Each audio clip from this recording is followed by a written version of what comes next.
Hello friends, I am from Dongargaon College, Government Dongargaon College. My seminar on lab course second, Development Biology and Quantitative Biology and Computer Application. My name is Rupali Pandey from second semester. Prepare frequency. First experiment है हमारा prepare frequency table. तो हम आते हैं definition पे। जैसे कि हम जानते हैं कि हमारे पास वेरिएबल्स की वैल्यू होती है। वो वैल्यू हम जिसको हम ऑब्ज़र्व करते हैं ऑब्जर्वेशन के द्वारा, जिसको हमको वेरिएबल बोलते हैं। वेरिएबल के नंबर्स जो रिपीट होते हैं एक से ज़्यादा टाइम या एक बार, तो हम उसको बोलते हैं फ्रीक्वेंसी। फ्रीक्वेंसी डिस्ट्रीब्यूशन एक स्टैटिकल टेबल है जो वेरिएबल के अरेंजमेंट को शो करता है उनके मैग्नीट्यूड इंडिविजुअल ग्रुप के बेसिस पे। तो इसमें दो प्रकार के फ्रीक्वेंसी डिस्ट्रीब्यूशन होते हैं। पहला simple frequency distribution, second group frequency distribution. अब कंस्ट्रक्शन ऑफ फ्रीक्वेंसी डिस्ट्रीब्यूशन कैसे होता है? रिपीटेड वैल्यू को हम इन्वेस्टिगेट करते हैं और उसको प्रॉपरली फ्रीक्वेंसी टेबल में हम फ्रेम करते हैं। ये जो फ्रीक्वेंसी होती है वो या तो डिस्क्रीट भी हो सकती है तो कंटिन्यूअस भी हो सकती है, पर हम उसको मेंटेन करते हैं रिस्पेक्टिव क्लासेस में। तो हमें 4 पॉइंट क्लियरली होनी चाहिए। पहला, वेल डिफाइंड होने चाहिए क्लास, एक्सॉस्टिव होने चाहिए, ओवरलैप्ड होने नहीं चाहिए, ज़्यादा बड़े या छोटे नहीं होने चाहिए। अब जैसे हमको डिस्क्रीट फ्रीक्वेंसी डिस्ट्रीब्यूशन हमारे पास प्रॉब्लम दी हुई है। Prepare frequency table from given data 1 2 5 4 5 6 9 9 8 5 1 7 9 9 0 6 9 2। तो पहले हम इसको इसका एक एरेट डाटा बनाएंगे, सॉल्यूशन देंगे। तो हम उसको एक फ्रेम में डालेंगे। इसमें क्या करेंगे, हम नंबर्स को उनके बढ़ते क्रम में, असेंडिंग या डिसेंडिंग, बढ़ते घटते क्रम में हम उनको लिख देंगे। अब हमने लिख दिया। अब हमको डाटा क्लियर है कि कौन से नंबर कितने बार रिपीट हो रहे हैं। तो क्या करेंगे, हम 2 कॉलम बनाएंगे। पहला कॉलम वेरिएबल का, दूसरा फ्रीक्वेंसी का। तो पहले में जैसे हम 0 लिखेंगे तो 0 को कितनी बार आया है, एक बार। तो हम उसमें फ्रीक्वेंसी टेबल में क्या लिखेंगे, 1। तो इस तरह हम ये टेबल बनाए। देखिए 2 कॉलम या 2 रॉ बनाए हैं। वेरिएबल हमारे पास जो ऊपर में दिए हैं और जितनी बार उन नंबर रिपीट हुई है उसका नंबर नीचे दिया हुआ है, तो वो क्या हुई, उसकी फ्रीक्वेंसी हुई। तो इस तरह हम फ्रीक्वेंसी टेबल प्रिपेयर करते हैं। हमारा सेकेंड एक्सपेरिमेंट है बार चार्ट और उनको इंटरप्रेट करना प्रोडक्ट को। तो हम पहले तो हमारा बार चार्ट बनाने के लिए एक्सेल की ज़रूरत होती है, कंप्यूटर सॉफ्टवेयर की। अब जैसे हमारे पास दो डाटा दिए हुए हैं, 4 प्रोडक्ट की, एक रीस्टॉक टाइम दिया हुआ, उसका सेल्फ टाइम दिया हुआ है। तो अब हम दोनों को लेते हुए बार बनाएंगे, उसका बार चार्ट। पहले हम कंप्यूटर स्टार्ट करते हैं, उसको प्रॉपरली रिफ्रेश करते हैं, MS एक्सेल ओपन करते हैं। और उस जो डाटा है उनको हम 2 कॉलम में लिखते हैं, A और B। तो हम सिलेक्ट करते हैं A1 to B5। हम इंसर्ट टैब सबको ऑल सिलेक्ट करके हम इंसर्ट टैब में जाते हैं। इंसर्ट टैब में बार का ऑप्शन होता है, बार में 2D कॉलम का ऑप्शन होता है। तो देखिए अब हमने पहले एक्सेल खोला, डाटा पुट किया, डाटा को सिलेक्ट करके बार इंसर्ट टैब में जाके बार में किया। बार में 2D बार दिख रहा है आपको, हमने उसमें क्लिक किया। तो देखिए आपको ये बार चार्ट मिल गया। तो आप जैसे प्रोडक्ट हम देखेंगे रीस्टॉक टाइम और सेल्फ टाइम। तो देखिए ABCD 4 प्रोडक्ट है। तो पहला A का जो है वो सेल्फ टाइम कितना है, 80 to 9, अब बिलो 20 एंड अबो 80। और आपका रीस्टॉक टाइम कितना, 14। तो इस तरह हमको पूरे प्रोडक्ट की रीस्टॉक टाइम और सेल्फ टाइम का एक बार चार्ट मिल गया। हम आता है थर्ड काई स्क्वायर टेस्ट। जैसे कि हम जाते हैं, बहुत सारे टेस्ट होते हैं सिग्निफिकेंस के लिए, like T test, Z test. पर ये जो टेस्ट हैं वो क्वांटिटेटिव डाटा पे बेस्ड होते हैं, चाहे length, weight, volume, consumption, number of seat, ये सब पर जो कुछ टेस्ट ऐसे होते हैं जो पॉपुलेशन डिस्ट्रीब्यूशन का असम्पशन करके बनाया जाता है, जैसे क्वालिटेटिव बोलते हैं हम। तो वो क्वालिटेटिव जो डाटा होती है उसको हम नॉन पैरामेट्रिक टेस्ट के द्वारा सिग्निफिकेंट करते हैं, इंटरप्रेट करते हैं, जिसको हम बोलते हैं chi square test. Chi square test को डेवलप किया था AR फिशर ने 1817 में। डेफिनेशन काई स्क्वायर टेस्ट क्या होता है, सिग्निफिकेशन होता है ओवरऑल डेविएशन स्क्वायर के। जो डेविएशन स्क्वायर हम निकालते कैसे हैं, हम निकालते हैं ऑब्जर्व वैल्यू और एक्सपेक्टेड वैल्यू के बीच के जो डिफरेंस के बेस पे हम निकालते हैं। ये ग्रीक वर्ड है, हम इसको काई बोलते हैं। काई स्क्वायर का फॉर्मूला होता है समीशन ओ माइनस ई का होल स्क्वायर अपॉन ई। ओ होता है ऑब्जर्व वैल्यू, ई होती है एक्सपेक्टेड वैल्यू और समीशन। अब कैसे करेंगे, क्राइटेरिया क्या होता है, डाटा हमारे पास कैटेगरियल होनी चाहिए, जैसे मैन वुमेन कलर से क्वालिटी, और काई स्क्वायर जो डिस्ट्रीब्यूशन है वो इंडिपेंडेंट होता है।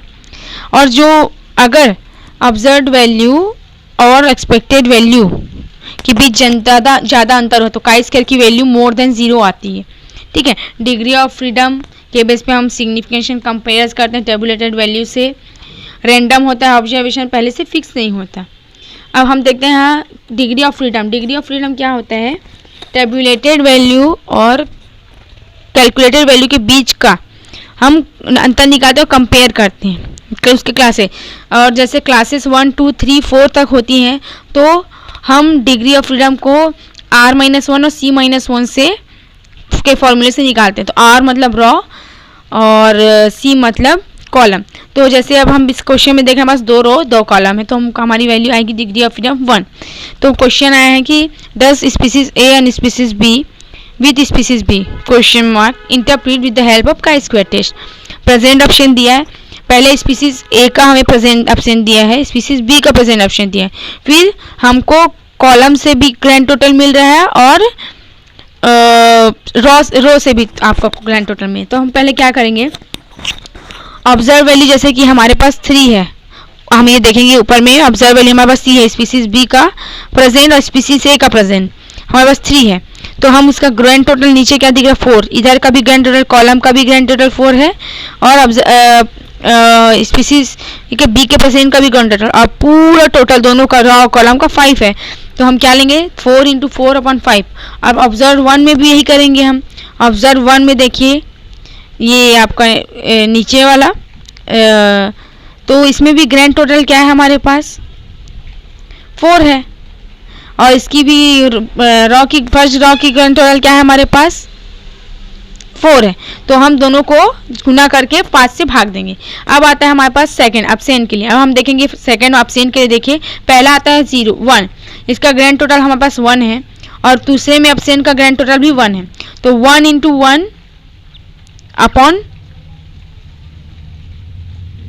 1/5, ठीक है, और नीचे वाला को भी हम लेंगे। ठीक है, तो इस तरह हमारे पास वैल्यू कितनी आ जाएगी 1 आ जाएगी। तो अब हम देखते हैं कि अब हमारे पास ऑब्जर्व और एक्सपेक्टेड वैल्यू दोनों हैं।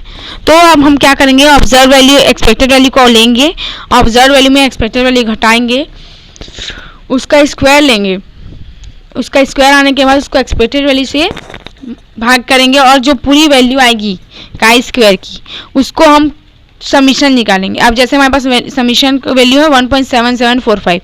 तो अब हम देखते हैं डिग्री ऑफ फ्रीडम हमारे पास 1 है, तो 5% लेवल ऑफ सिग्निफिकेंस में डिग्री ऑफ फ्रीडम 1 की वैल्यू आती है 3.84, जो कि टेबुलेटेड वैल्यू से ज़्यादा है। हमारे पास टेबुलेटेड वैल्यू कैलकुलेटेड वैल्यू है 1.77। तो क्या है, इससे पता चलता है कि जो स्पीसीज ए और स्पीसीज बी है वो एक दूसरे से टोटली इंडिपेंडेंट है, फ्री फ्रॉम ईच अदर है। ठीक है, तो रिजल्ट आता है कि species A and species B is fully independent not associated with each other. हमारा फोर्थ एक्सपेरिमेंट है यूरिया फर्टिलाइजर का मिस्टर सिंघाला पे इफेक्ट। तो हम पहले पॉन्ड से मछली लेंगे, प्योर नाइट्रोजन सब्सटेंस लेंगे और डाइक्लोरेटेड टैप वाटर लेंगे, फूड लेंगे, फिश फूड। क्या होता है, फर्टिलाइज़र जो है सप्लीमेंट्री फूड होता है जो कई बार पॉन्ड में फर्टिलाइज़र के रूप में यूज़ होता है और ऑर्गेनिज्म के लिए अच्छा होता है, पर जब ये इसकी मात्रा ज़्यादा हो जाती है तो ये टॉक्सिक हो जाता है। इससे क्या होता है, मछलियाँ शॉर्ट पीरियड में ग्रोथ कर देती हैं जल्दी, लेकिन क्या होता है जो एल्गी बूम है वो भी ग्रोथ करती हैं और वो क्या होती हैं, जो ऑक्सीजन वैल्यू है नीचे ड्वेलर्स की जो नीचे तले में जो वैल्यू होती है उसको कम कर देती है, जिससे मछलियाँ बहुत इफेक्टेड होती हैं। मिस्टर सिंघाला कॉर्डेटा फाइलम से है, एस्टिनोपेटेर्गी सिल्यूरी ऑर्डर है, फैमिली बैगरेडी, जीनस होता है माइस्टस, इसका लोकल नाम सिंघाला है। इसका करेक्टर ये कि ये कार्निवोरस होता है, फूड में लैंड में रहता है, प्योर मतलब जो पॉन्ड का तला है वहाँ रहता है। ये फ्रेश वाटर है, पॉन्ड में मिलता है, पॉन्ड रिवर इसमें ये है आपका, देखिए इसमें बारबल्स होते हैं, फिन्स होते हैं प्रॉपरली, स्केल्स होते हैं, बोनी स्केल्स होते हैं, अपर कुलम प्रॉपरली दिख रहा है। तो अब इसका लेंथ होता है 15 से 30 सेंटीमीटर, कई बार 4 से 5, इसका विड्थ होता है 4 से 5 सेंटीमीटर। ये अब इसका हम देखते हैं फीचर्स। ये ब्राउनिश होता है, कई बार सिल्वरी वाइट भी दिखता है। अपर कुलम प्रेजेंट होता है, इलोंगेटेड होता है, कंप्रेस्ड होता है, नेक्ड होता है, विदाउट स्केल, बोनी स्केल होते हैं। इसमें क्लेफ्ट नैरो होता है, बारबल्स होते हैं 4, मैक्सिलरी, नेजल, मैंडिबुलर, इंटरनल। जो मैक्सिलरी है वो नेजल से बड़ा होता है। फिन्स भी होते हैं हमारे पास, डोर्सल, पेक्टोरल और काउडल। अब आते हैं मेथड पे। हम क्या करेंगे, पहले 10 फिंगर लिंक्स लेंगे, ठीक है। उसको हम, अब जैसे हमारा राजनांदगांव एरिया शिवनाथ रिवर, तो हम वहाँ से लाएंगे। अब उसको एक कंटेनर में 10 लीटर पानी में रखेंगे, नॉर्मली डीक्लोरिनेटेड टैप वाटर में, 1 वीक के लिए, ठीक। कंटेनर को हम बदलते रहेंगे। हम पानी, जो कंटेनर का पानी है उसको हम रेगुलर चेंज करेंगे। उनके जो फूड मटेरियल है, उनका जो फीकल मटेरियल है, उसको रोज़ हम साफ़ करेंगे प्रॉपरली, ठीक है। अब हम एक दिन में 2 बार उसको खाना प्रॉपरली देंगे। अब हम क्या कर रहे हैं, हर दिन यूरिया का कंसंट्रेशन, ये आप देखिए, ये आपको दिख रहा है, ये यूरिया मतलब पहले दिन 1 ग्राम पर लीटर, फिर सेकेंड दिन चेंज करेंगे 2 ग्राम पर लीटर, फिर थर्ड दिन 2। तो इस तरह हम उसका जो कंसंट्रेशन है यूरिया का, हम चेंज कर देंगे डाइक्लोरिनेटेड वाटर में। अब 5 बार हम चेंज करेंगे, इसको ट्रायल करेंगे। तो क्या होता है, एक बार जो फिश होती है उस सॉल्यूशन में हम 96 आवर्स रखते हैं, फिर उसको हम न्यू सॉल्यूशन में ट्रांसफ़र करते हैं। तो क्या होता है कि ऐसे ऐसे करते करते हम सबसे लास्ट जो प्रैक्टिकल होता है, हम सबसे 5 ग्राम पर लीटर में हम कंसंट्रेशन में उसको रखते हैं। अब देखेंगे कि हम उसमें बिहेवियर चेंज आता है। ऑब्जर्वेशन में देखेंगे यूरिया, जितना यूरिया का कंसंट्रेशन बढ़ते जाता है, वो क्या होता है, वो राइट पोजीशन में आता है, ऊपर की ओर अपना स्नाउट करता है सरफेस में एयर के लिए। डेथ से पहले एयर के लिए गैस्पिंग करता है ऊपर की ओर।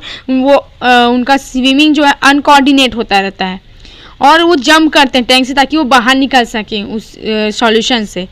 तो क्या होती है, बिहेवियर चेंज जो होता है वो बताता है कि एक फिश एक टॉक्सिकेंट के इफेक्ट से क्या प्रभाव पड़ता है उसके, और फिश जो होती है लास्ट में डेथ हो जाती है ड्यू टू टॉक्सिकेंट। अब हमारा 5th प्रैक्टिकल आता है स्पर्मेटोजेनेसिस। अब different stage of spermatogenesis in microscopic slide. Her vertebrate में 2 टेस्टिस होते हैं जो डॉर्सल बॉडी से कनेक्टिव टिश्यू, जिसको हम बोलते हैं मेसेंचियम, से अटैच्ड होता है। इसमें 1000 ऑफ ट्यूब्यूल्स होते हैं जिसको हम बोलते हैं सेमिनिफेरल ट्यूब्यूल्स, जो कि वास डिफरेंशिया को लीड करते हैं। ये जो सेमिनिफेरल ट्यूब्यूल्स है इंटरस्टिशियल सेल्स द्वारा सेपरेटेड होते हैं। Each tubules covered by membrane line by with germinal epithelium. इनकी जो ट्यूब्यूल्स है वो जर्मिनल इपिथेलियम से वो होती है, लेयर्ड होती हैं, और इसमें छोटे बीच में जैम सेल होते हैं जिसको बोलते हैं सर्टोली। इपिथेलियल सेल स्पर्मेटो जो बनाते हैं, और जो सर्टोली सेल है उसको नरिश्ड करता है। अब 2 प्रोसेस होती है, फॉर्मेशन ऑफ स्पर्मेटिड और स्पर्मेमियोजेनेसिस। पहले देखेंगे फॉर्मेशन ऑफ स्पर्मेटिड। हम देखेंगे कि नीचे इपिथेलियम लेयर है, ये आपको देखेंगे सर्टोली सेल। तो इपिथेलियम लेयर से पहले तो बनेगा स्पर्मेटोगोनिया, फिर प्राइमरी स्पर्मेटोसाइट, फिर सेकेंडरी स्पर्मेटोसाइट, फिर स्पर्मेटिड। जब ये स्पर्मेटिड स्पर्मियोजेनेसिस के द्वारा स्पर्मेटोजोआ में कन्वर्ट होगा। तो पहला आता है मल्टीप्लिकेशन। इसमें क्या होता है, प्रीमोर्डियल सेल से लार्ज होता है, बढ़ जाता है, ग्रोथ होता है, और बार बार माइटोसिस डिवीजन इसमें होते रहता है। स्पर्मेटोगोनिया बोलते हैं या स्पर्म मदर सेल बोलते हैं, जो डिप्लाइड होता है नंबर में। अब ग्रोथ फेज में आ जाता है। इसमें क्या होता है, ग्रोथ फेज में ये अपना वॉल्यूम को इंक्रीज करता है, जिसको हम बोलते हैं स्पर्मेटोसाइट, ये भी डिप्लॉइड होता है। मैच्योरेशन फेज में 2 डिवीजन होते हैं, मियोसिस 1, मियोसिस 2।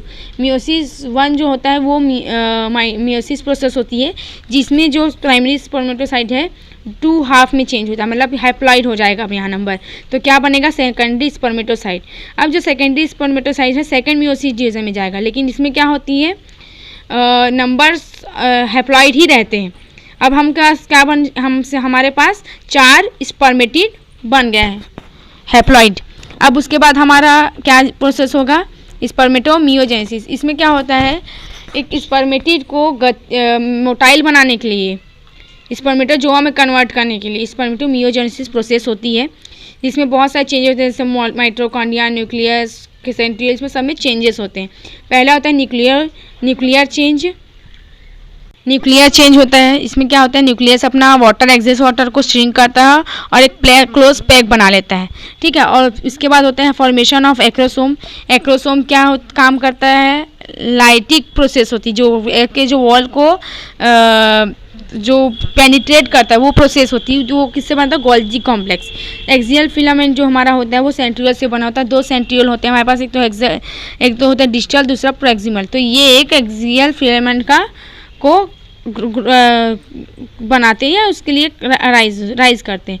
दूसरा होता है चौथा फॉर्मेशन ऑफ माइटोकॉन्ड्रियल स्पाइरल। ये डिफरेंट पार्ट में होते हैं, ये अराउंड एक्सियल फिलामेंट होते हैं। ये क्या करते हैं, हमारी बॉडी। Thank you.